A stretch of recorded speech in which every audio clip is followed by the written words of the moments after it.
future.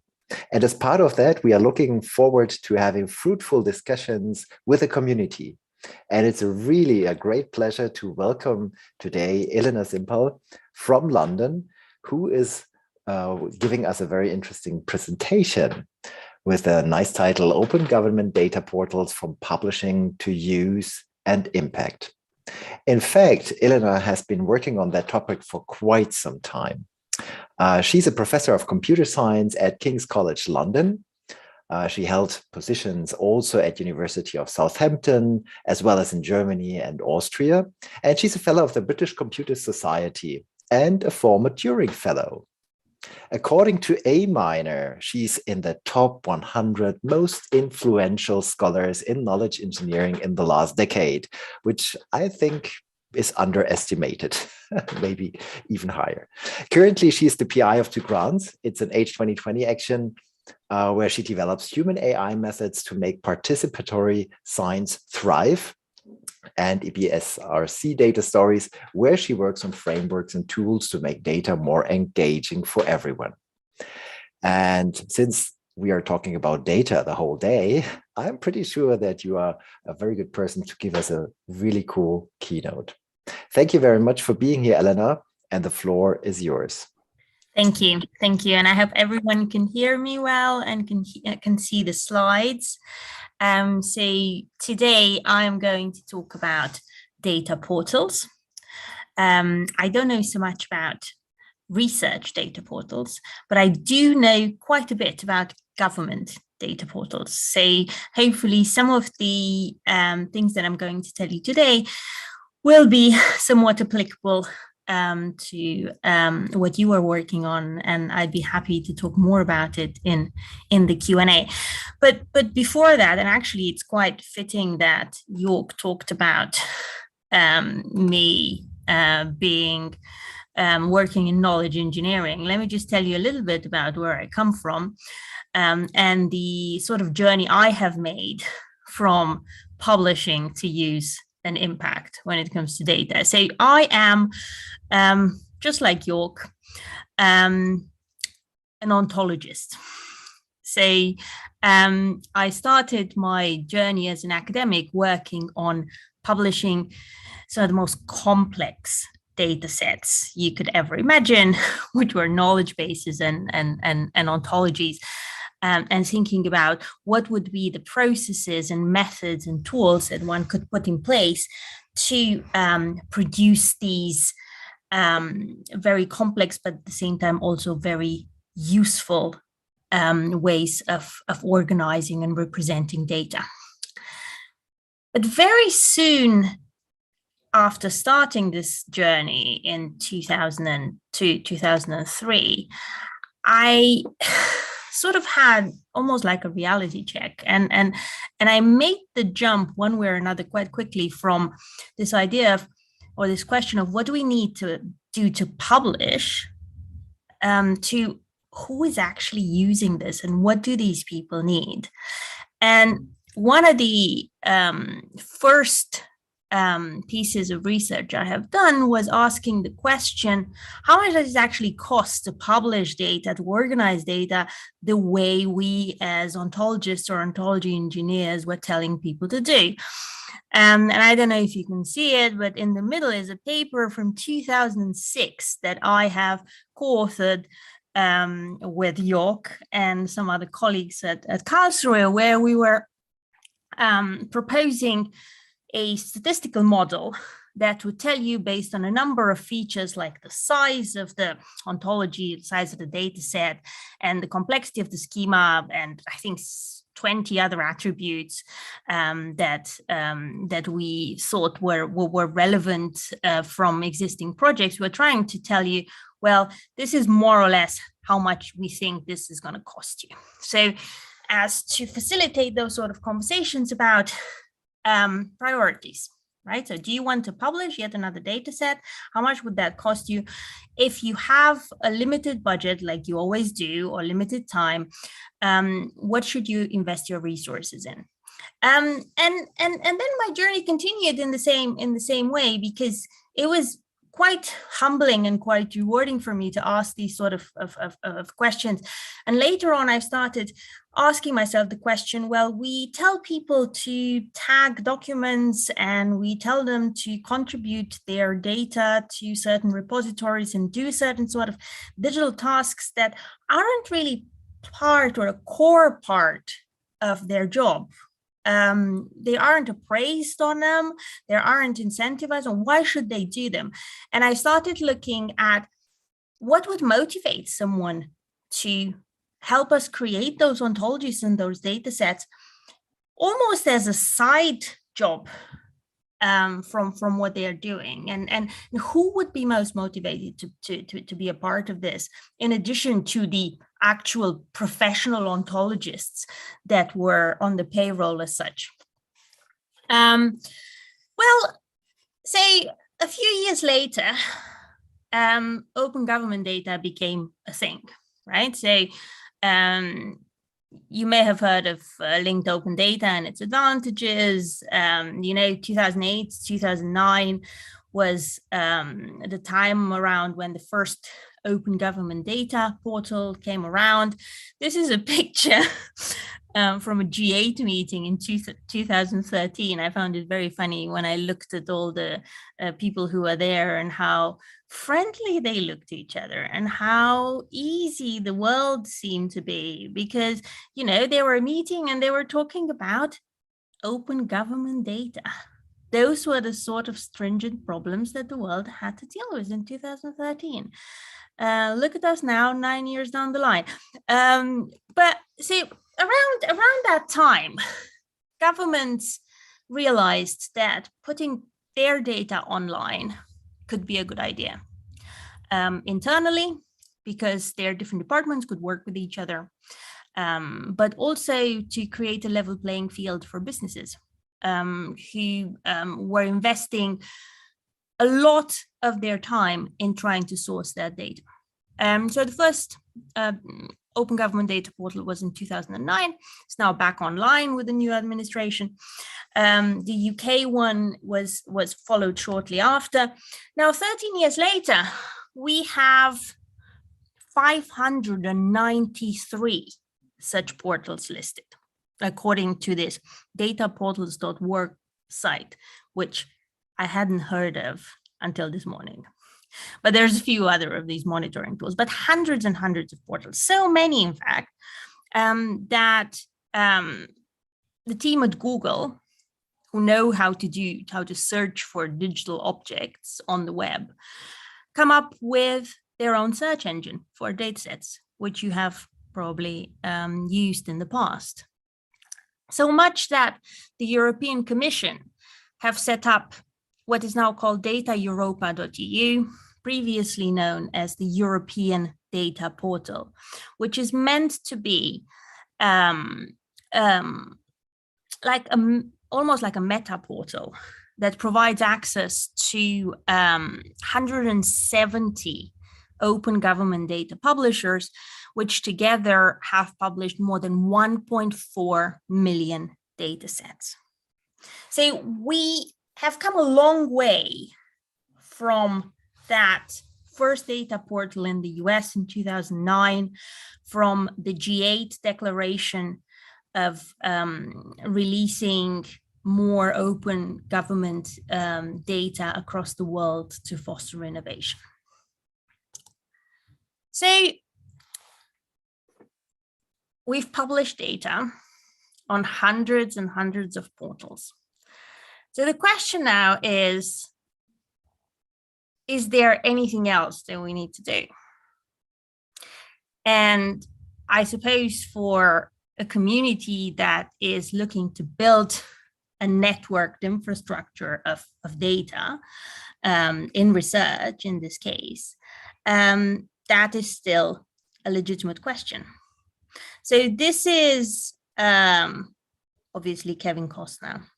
The quote is not quite accurate, as I have learned this morning. But the quote that open source software engineers usually use, which goes like, build it and they will come, is apparently comes from this movie. Say, My question to you is, with these 500 or so open government data portals around, and with the 1.4 million data sets in the EU, and our own Google dataset search engine, what's the use and what's the impact? And my answer, after having worked on data.europa.eu for 6-7 years now, is that actually we don't know if this quote is true or not. We don't quite have the benchmarks and the methodology and the knowledge to be able to say, well, is it enough?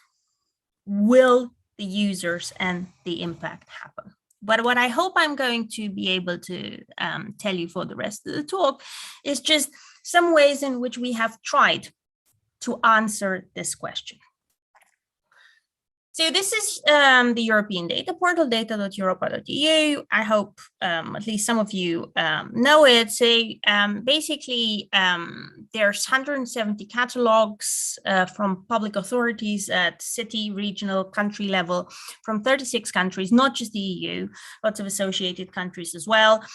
And the catalogs, so it started with national portals in the EU member states that would register to this European Data Portal Authority. And then we built a harvester that was looking for the metadata records that had to be encoded in a certain way. And we would build our own search index and do also some metadata curation for those data sets that were indexed. There's a Sparkle endpoint, which you can use, as well as quite a few interesting, I would say, technical and tools and insights. So just very briefly, the aim of the EDP was initially to support member states and other public authorities in releasing more open data, but then in time it evolved from supporting publishing to supporting the entire data value chain, including use and impact of data. And there's, if you go to data.europa.eu, there's a few, I think, quite interesting resources there. So there's a dashboard that shows exactly how much data there is across different countries and catalogs that the portal indexes. You can also see evolutions of numbers of data sets according to catalogs and countries as well. There is a metadata quality tool which publishers find quite useful as well. But then on top of this, there's a lot of knowledge about processes and methodologies and methods for economic, social, environmental aspects of open data publishing, which might be relevant in other domains, for instance, in research as well. Say a team at Capgemini in the Netherlands are doing an open data maturity assessment every year. And I think we've been doing it for 7 years now, as you could see perhaps on the small buttons of the screenshot. So again, you have an understanding of how the ecosystem is evolving and a methodology to do that. But then on top of that, we have a collection of more than 900 use cases for open data, which could be useful if anyone needs to articulate the need to publish more or better data. We have over 500 studies, including some of the research that I have done in my team, and 26 webinars and e-learning courses and workshops, again, on topics that aren't always directly related to government. And government means different things, right? So we have in these 1.4 million data sets, we have data sets about agriculture, about education, about the environment, say very much cross-domain. Now, let me tell you a little bit about the work that my team was doing, which was focusing again on that question. We have the data. What could we do to make sure that that data is used and actually leads to some change in the world? And one of the first pieces of research we have done in 2017 was to establish a framework for open data portal design to make it more user rather than publisher centric. I mean, the focus on publishing was quite important at the beginning, especially as the technology stack that the publishers were encouraged to use was quite new to them. And it took a bit of time to get it right? So to manage that balance between, let's say, 5-star link data and what the resources and the skills of the publishers in public authorities were. But even so, 13 years down the line, this question of user centricity is becoming more and more important. So in interviews and with literature research and based on our own experience in working with different portals, we came up with these 10 principles for making portals more user-centric. And I'm not going to go through all of them, but basically they say organize for use of the data sets rather than simply for publication. Say, think about the categories that you want to cluster your data set, promote use through data storytelling and community building around the data sets, borrowing and learning from open source communities, invest in discoverability, best practices, good quality metadata, collocate tools, link data sets, accessibility, collocate documentation, and then be measurable as a way to assess and monitor if you are meeting users' needs. So those were quite high-level guidelines that we have used when training public authorities. Then the next step we've done is try to operationalize this high-level guidance. Say, inspired by the linked data 5-star scheme, we wanted basically for each of these 10 guidelines to develop sort of similar type of operational knowledge, and then measure different portals that are at different parts in their open data maturity journey to see how they scale according to these indicators. We've done this again by doing interviews and literature reviews, and came up with each of these 5-step indicators for all the 10 guidelines. So for instance, for organize for use, it starts with each data set is accompanied by a descriptive record beyond the actual structured metadata, which is really not for human consumption, and moves to an extract of the data can be previewed so that you can make sense of the data really quickly and don't have to download it on your own machine and have to spend time on that. 2 recommendations for data sets, 2 reviews and ratings of data sets, 2 keywords from data sets that are linked to other published data sets as well.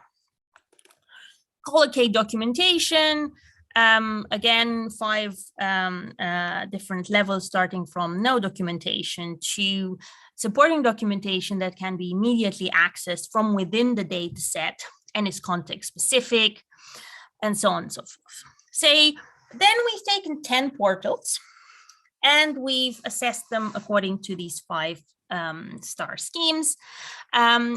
It wasn't so much about, well, it wasn't actually at all about having any sort of ranking for this. It was more about understanding whether there are some systemic challenges.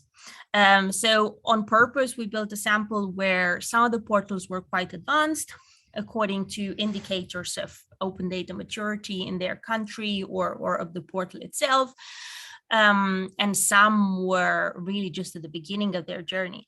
And we did find out that from those 10 guidelines, which we have operationalized, 3 of them seem to be universally challenging. Be discoverable, collocate documentation, and be measurable. And I'm going to go briefly through the 3 of them and tell you more about some of the research we've done. We'll start with be discoverable. So practically answering the question, can users find the data they need? And by that, I don't necessarily mean use Google dataset search and see if Google indexes your portal, though that is actually quite an interesting question to ask at some point. And at another time, I could tell you a story about what sort of interesting relationships we exist in this ecosystem of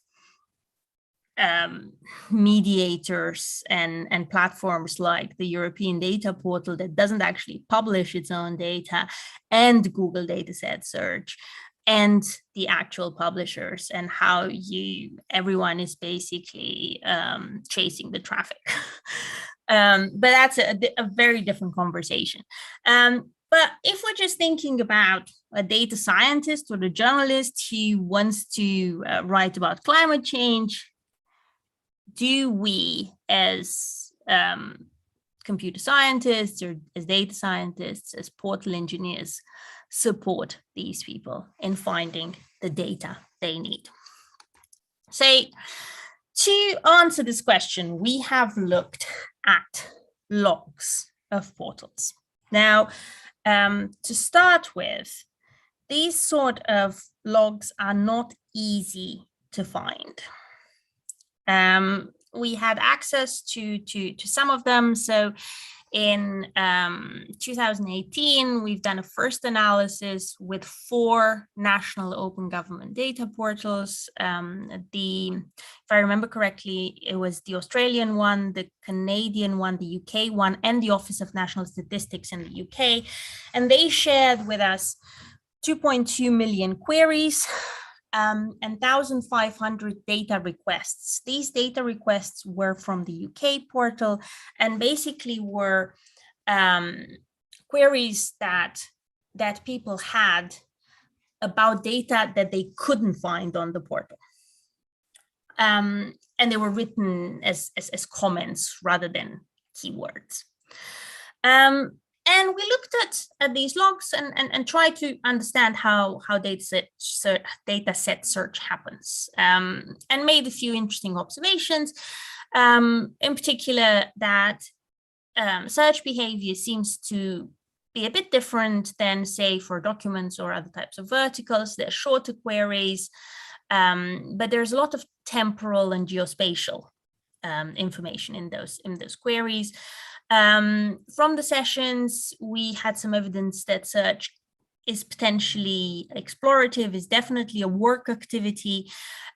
We've also had evidence that there seem to be 2 types of users. The sessions that started on the portal had different characteristics than the ones that were referred to from, say, a regular web search engine.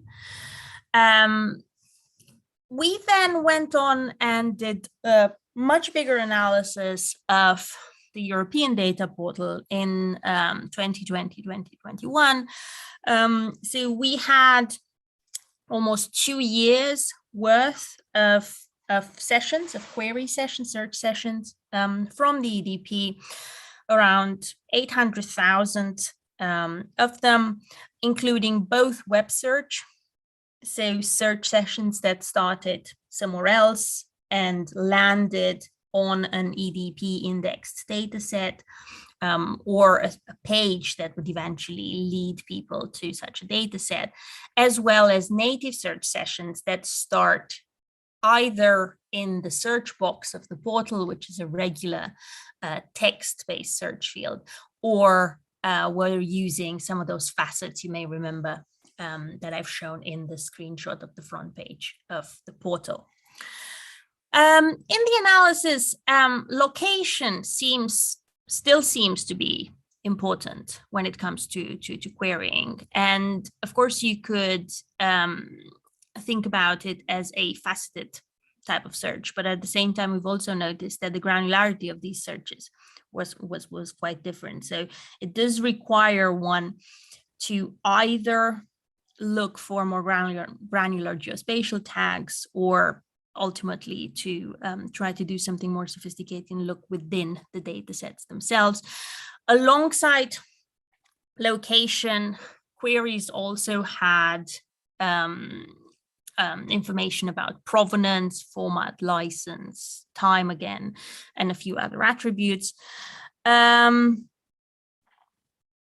same sort of different patterns between web search and native search users. The dataset preview page is important. So a preview is basically what you show to the user before you give them the links to the actual dataset distribution. So we've noticed, depending on how long that text was, the data description, what sort of links it had, it influenced success, where success was defined in terms of probability to download that dataset or not.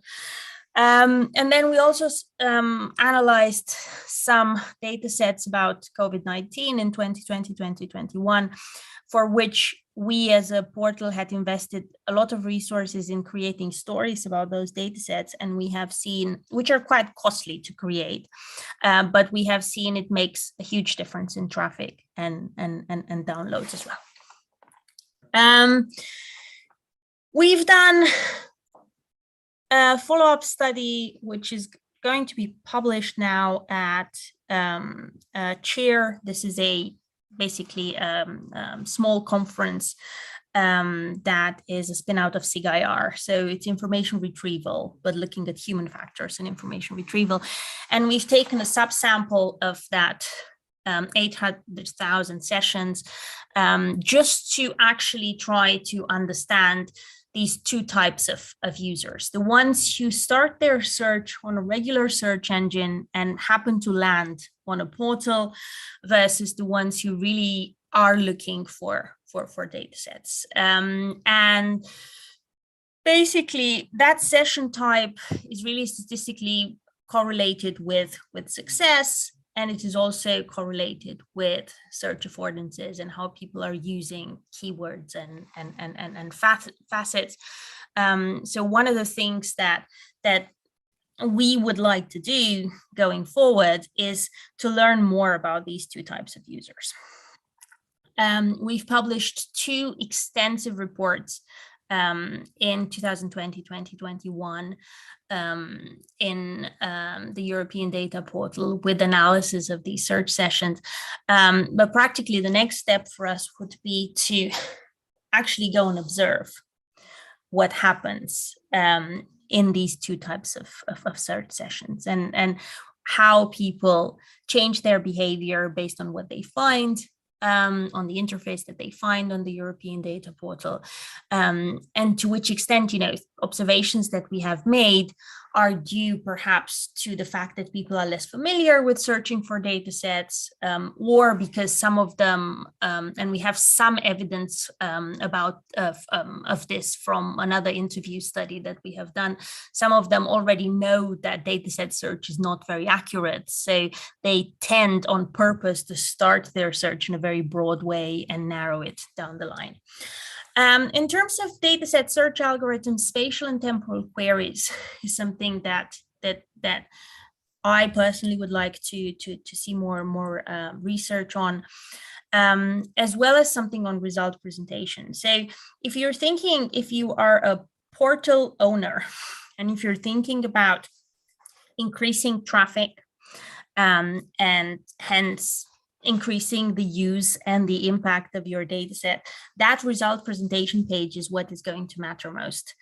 And there's work that we have done and work that other people in the human data interaction community have done to try to think about the best ways to present, to create that page, to give people confidence and to convince them that clicking on that button is actually worth their while. And when you do that, you have to think about the fact that these people are not data scientists, and possibly if they're journalists, they might not even be familiar with the domain of the data, let alone the sort of methodologies and techniques the publisher has used to create that data set.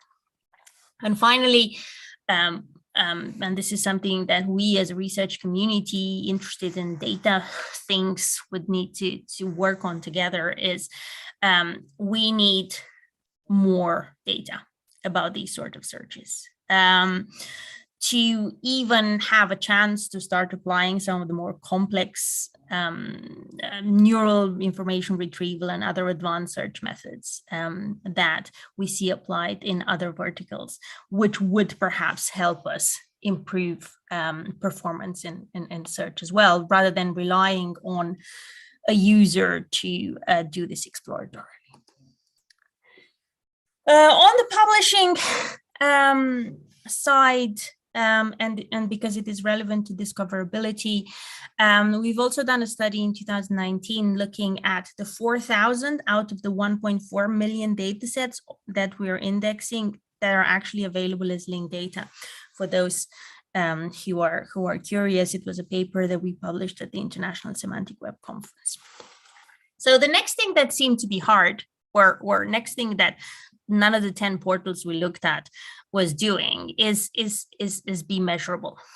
And one of the reasons for this is a sense that if you're tracking your users, you're getting very quickly into some sort of creepy territory, which to some degree is understandable, but at the same time, we've come a long way explaining users what we are tracking and why. But there's also the architecture of the portals themselves and how they are set up and what do they expect their users to do. And this is a study we've done with colleagues at the University of Amsterdam with a team of Paul Groth, where basically we looked at GitHub as a data publishing platform, rather than just looking at what we call a portal. So one of those sites where you go and upload the data and add metadata to it. Lots of data sets are published on GitHub.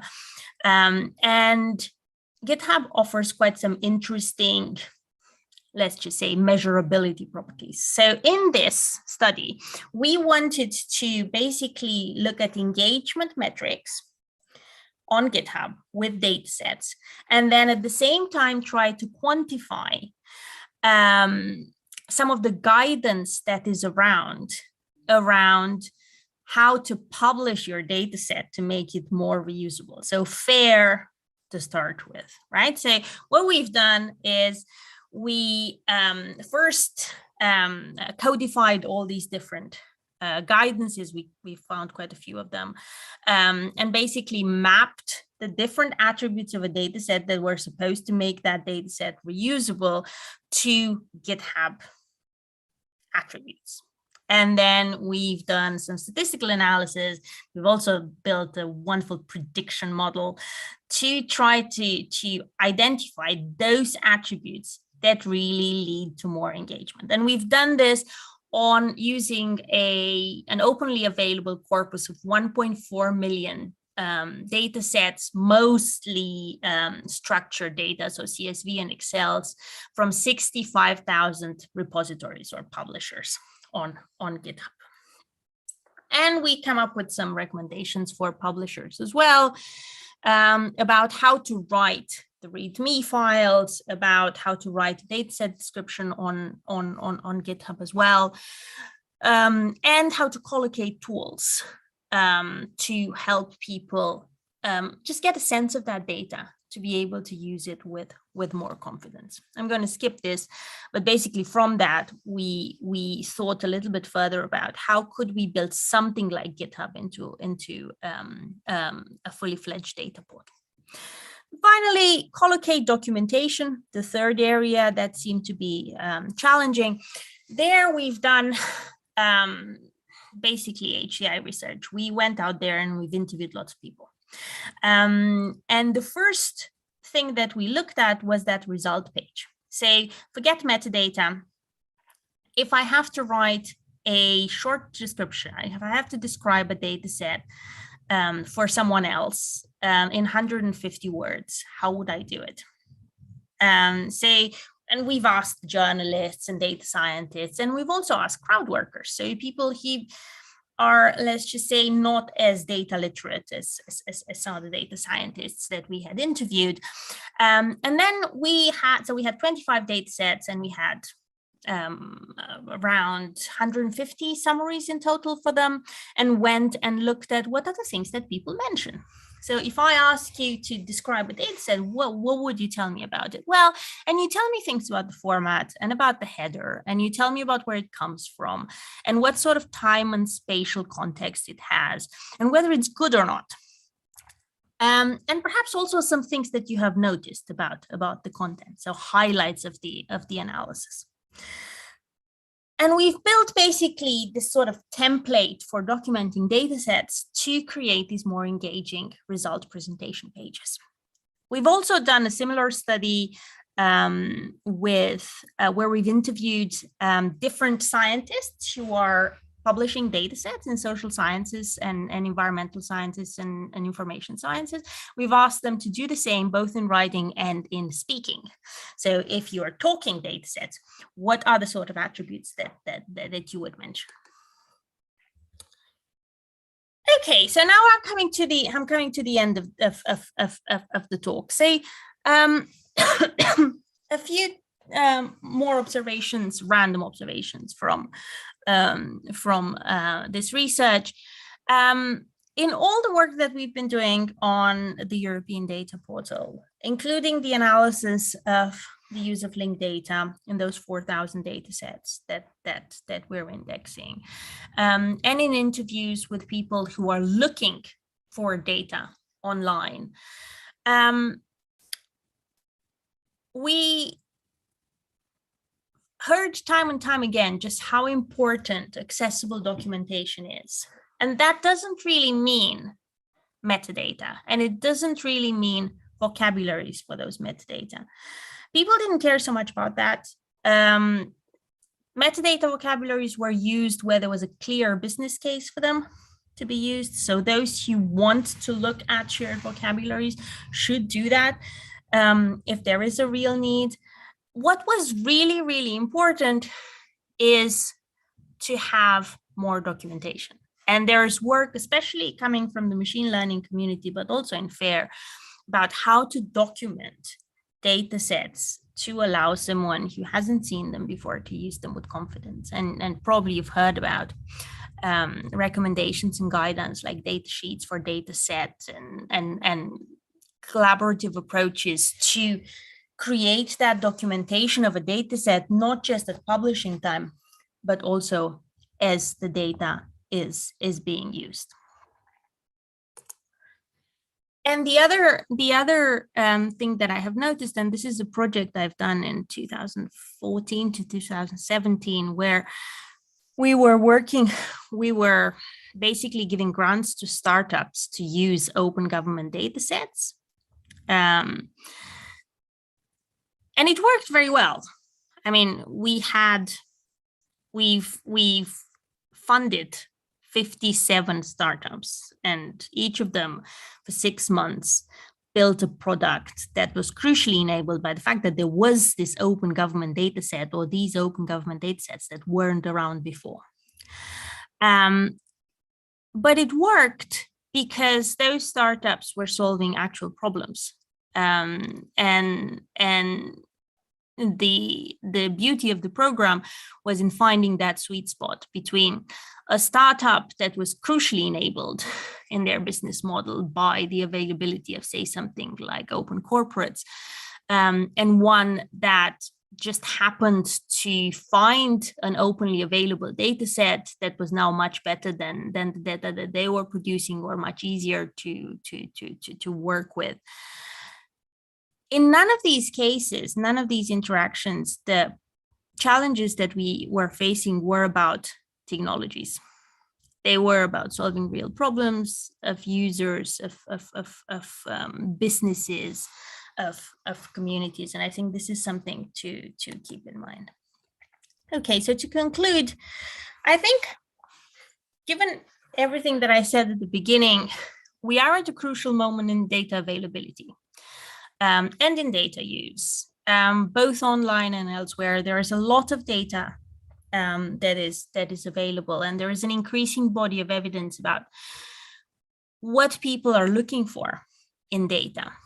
What are their information needs? How do they interact with a data set before deciding to use it for their own purposes? At least from our research, we think that data set search as a field needs much better algorithms. These algorithms need better data, but we also need in-depth user studies that go beyond log analysis to actually observe what people are doing and how they are searching. In the European data portal, we have not just my team, but those 400 or so reports that I have mentioned. Lots of them have mixed or qualitative or quantitative methodologies that assess some aspect of user and impact. These would be even more useful if more portals were using data to understand user behavior, but I think they are also useful for other communities, because sooner or later, every infrastructure project will have to answer the same sort of questions, whether it's to prioritize what they're working on or to just understand whether they are responding to the needs of their users, or whether to justify, the fact that they are using public taxpayers' money, which could be used to, repair streets. So some of these methodologies will work better than others. They work also at different levels in the administration, but there's a huge collection of them, and I know that the publication office of the European Commission would love to have feedback from the open science community about how these methodologies could potentially transfer to other domains as well. Some random stuff that I think is important and I haven't spoken about. So with so much data around, it's easy to forget that there's lots of data that is missing. So one really, really important piece of research we've done is about the open data gap in rural areas. Say urban areas, lots of data. When you just go outside big cities, there's almost nothing. And this is data. I mean, we know the sort of data sets that would need to be published, but the resources and all the challenges we think we have in cities or at country level are much more serious if you go into rural areas. The European Commission is also looking at identifying critical areas where they should have really, really good data. So geospatial, Earth observation, weather, stats, where they want to continue investing. We've just released, not my team, but colleagues in Data Europa.eu have released a discussion paper on measuring data demand within the public sector, so that we know, okay, what should we publish now? What should we actually focus our attention on? And we'd appreciate some feedback. Data work is teamwork. So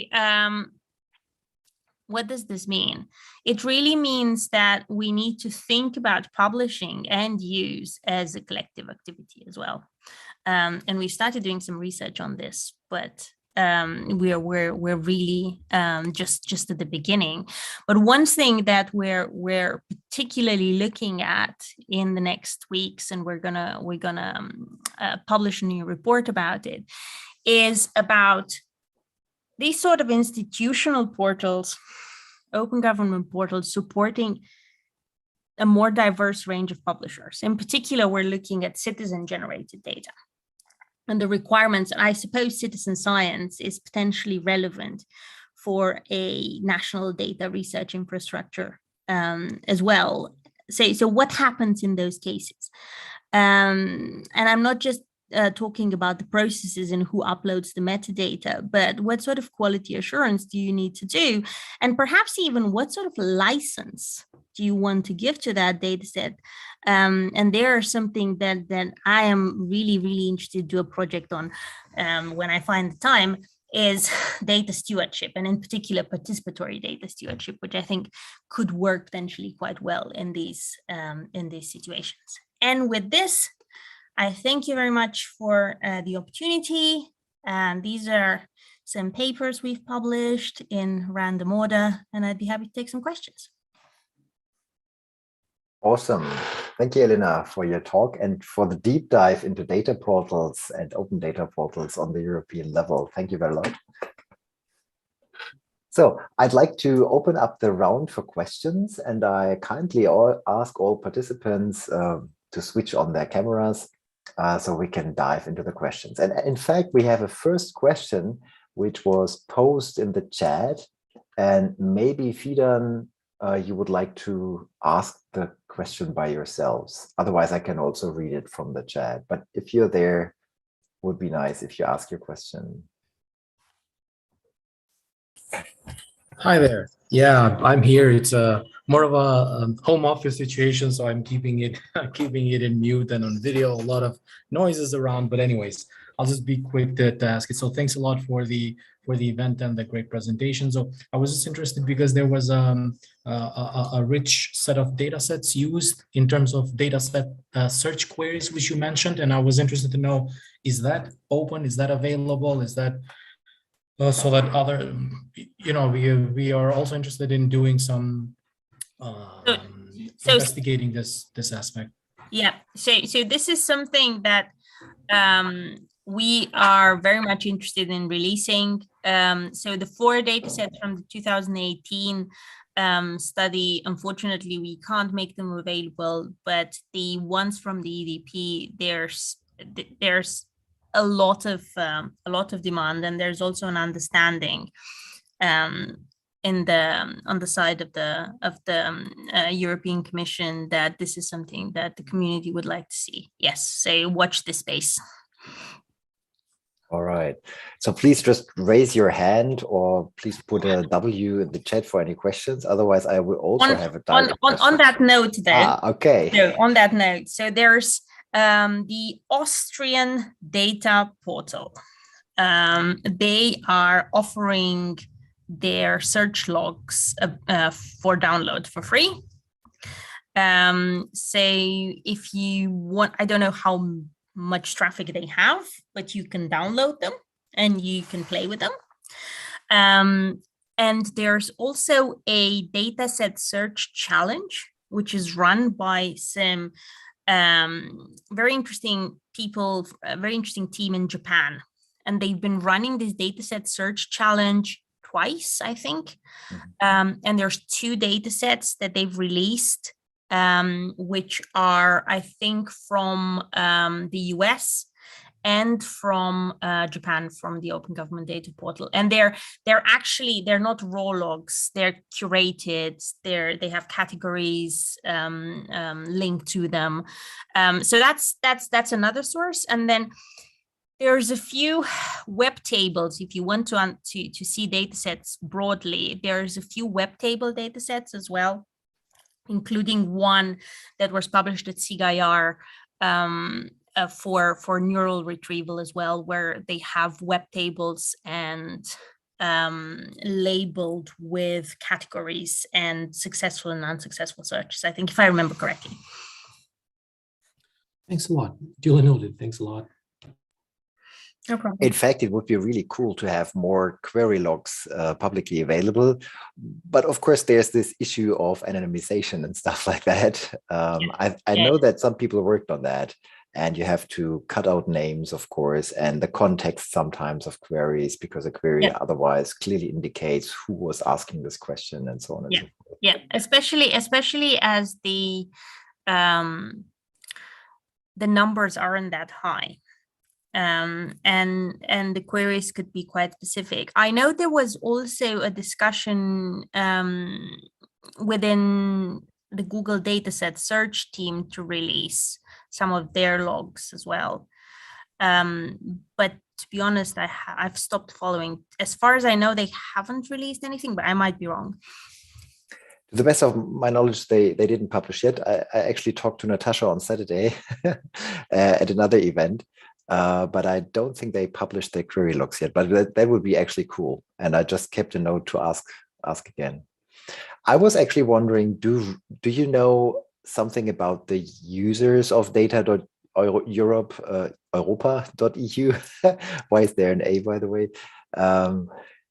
Is it like, is it a lot of researchers who are using the data portal, or is it like a mixture of companies, researchers, okay, yeah, governments? good. So this is pure speculation, right? Well, it's not pure, it's sort of like half speculative. And there is a report that I can share with you where we've looked exactly at this. Say there seems to be a lot of researchers in the domains that are relevant to those data sets, say economists, social scientists. Lots of them are going straight to the portal to look for data. A second group of users seem to be people who are interested in any data set with certain characteristics that have nothing to do with the domain. And just based on the research what we've done, we find some evidence that these are people who are using data sets in challenges or for teaching. Or so it's less about solving an actual problem, but actually finding an open data set that matches certain criteria. I find the users who start on the web and then land on the portal personally the more interesting and the largest probably user group. And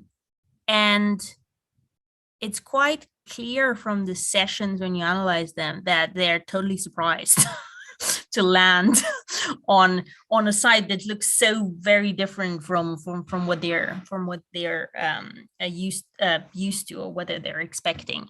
So in that category, I would say, just based on my own observations, that there is a question answering angle where they're really not looking for the data set. But those who are looking for the data, they're not supported. Because ultimately what they would want is to be able to do some of that analysis or to find what they're looking for without having to launch a full-on data science project locally, because lots of them don't have the time or the skills to do it. Okay. And they often have questions about those data sets as well, and there isn't an easy way to ask those questions. Right. Now, taken for granted that we are publishing more and more data sets, also from the perspective of NFDI, we started this discussion. We do have this vision of one NFDI. So let's combine all the research communities and combine their efforts into one single result, whatever that is. But let's have one front to the customer, for example. Now, would you say there is a benefit in having the N+1 data portal, or what is the actual way for the future? Is it more like integration into existing portals, including data.europe.eu? Because the reason why I'm asking this is the following one. We have a lot of partners who are data archives by themselves and who already run their own data portals, you could say, which usually take into consideration the aspects from specific user communities. So if you're addressing social sciences, you better build a portal which suits the needs of social sciences. If you build something for machine learners and have data sets for machine learning, maybe GitHub is the best thing to do because they just love it. And so on and so forth. So the question really is, where do you see the future there? Is it unifying, or is it like an intertwined network of portals, or what else? Yeah, okay. So it's a very complex question. And I think first and foremost, the science community and the government community are similar, but at the same time also very different. I think ultimately interoperability is good, but whether that means that you need to do full-on integration and how complex that unique uniform front end will need to be, I don't think that's something that one can answer very easily. I think ultimately the question is, why are you even considering this? So what is the problem of the social sciences archive that the network is solving? And if there is a way to define a win-win situation, then that's how it should be found. And now I've answered as a politician. So do I think you need a new portal? No, I don't. I think it's more important to perhaps see how you can increase use and impact of the existing ones, and support people who need to do these federated searches, right? Mm-hmm. But who these mythical users are, I don't know. Frankly spoken, I see there is a future for federated queries, because more and more we have interdisciplinary teams that want to combine data sets coming from different domains. But then, of course, the question is, what is the query language for this federated data space?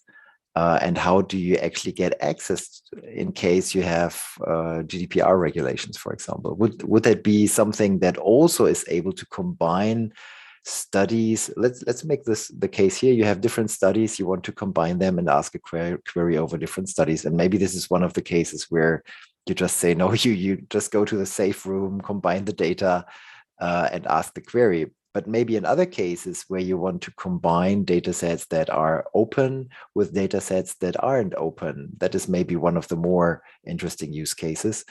Then suddenly this question comes up. And that's exactly what I mean. That's exactly what, so identifying those use cases, I think it's key, because so for what you were saying earlier about, I want to run a study that goes across the same type of data from 3 different publishers, then maybe for one of those publishers, you really need to go to their dungeon and do the research there. But could they offer something else that could serve as a proxy to get the study going, to at least make that researcher understand how the study could be designed, whether that data set is useful at all.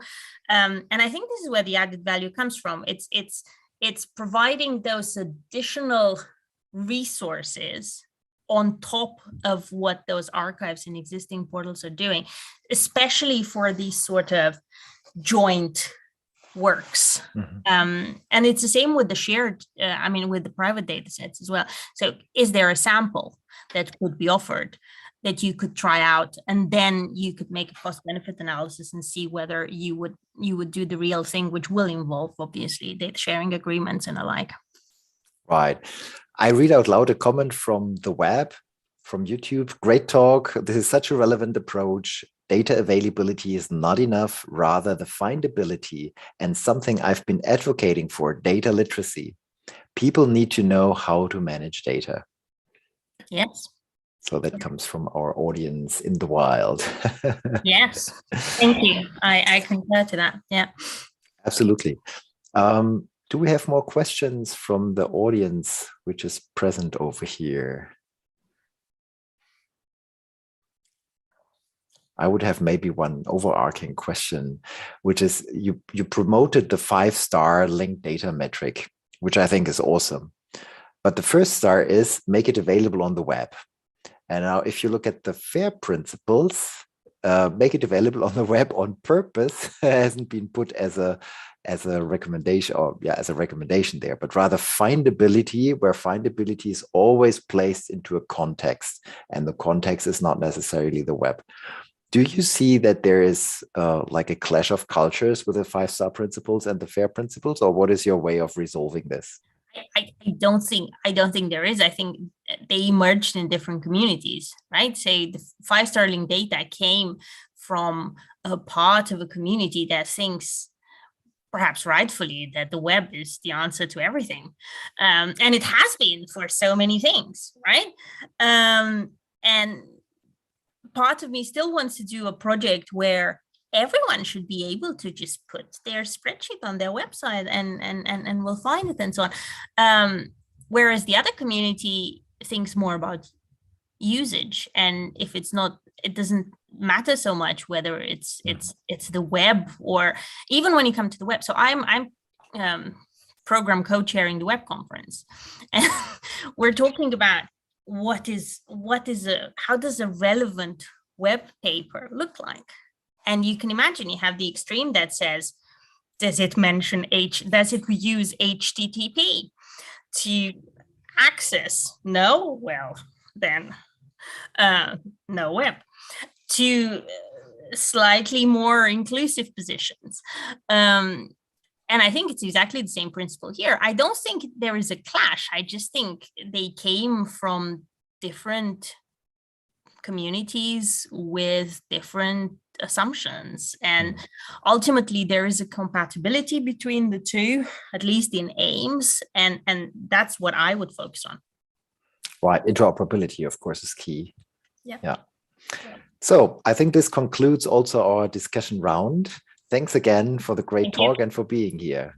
No problem at all. All right. Take care. Have a good afternoon. Bye now. You too. Bye-bye. Thank you. Bye-bye.